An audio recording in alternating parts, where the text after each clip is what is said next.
Le musée des cultures de Milan a été conçu par David Chipperfield de 2008 à 2013 suite à un concours. La structure et la façade du bâtiment a été réalisée par Stalbo Pichler. Une série de corps carrés entièrement revêtus de zinc titane, signe du respect du contexte industriel d'Ansaldo, protège les formes organiques du noyau translucide, une place couverte qui organise le musée. Vu de la cour, le bâtiment du musée est formé d'un groupe de boîtes revêtues de zinc titane, ressemblant à l'aspect des anciennes usines. De telles boîtes abritent maintenant les galeries d'exposition et divers services publics. Le MUDEC se distingue par son hall central, dans une forme libre et organique, qui génère une cour intérieure avec une forme de fleurs caractéristique, une piazza couverte, un lieu de rencontre entre les cultures et communautés. Le bâtiment est essentiellement conforme à l'intention de légèreté du projet initial par rapport à la densité élevée des bâtiments industriels existants, à travers la création du corps central organique.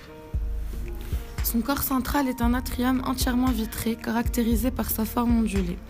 Une tentative de récupérer le concept d'un carré couvert, autour duquel les salles d'exposition s'ouvriront avec une flexibilité variable.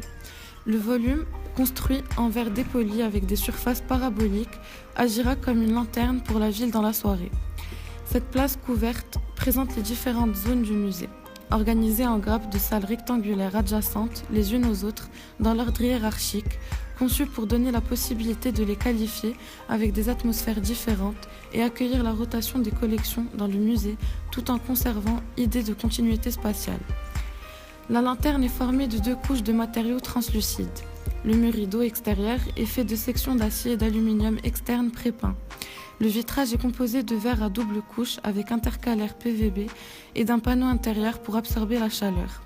La grille de plancher a une maille en acier 44 x 44 pré-peinte en blanc de 25 sur 10 mm de hauteur et de 2 mm d'épaisseur peinte en blanc. Ses joints horizontaux avec joints silicone. La structure d'acier derrière est faite par des colonnes en acier peintes en blanc afin de rigidifier la structure en acier. Au rez-de-chaussée, le plafond et les surfaces en béton armé rappellent l'atmosphère d'Ansaldo.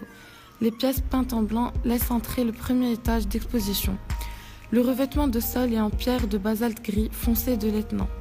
La couleur foncée du rez-de-chaussée souligne la légèreté du niveau supérieur. 2 étages souterrains sont consacrés au stationnement. Au dernier étage, le bar et le restaurant sont également vitrés et donc pleins de lumière. Les galeries sont de forme rectangulaire, construites avec du béton coulé sur place, posé sur une dalle supportée par des colonnes de 80 cm de diamètre.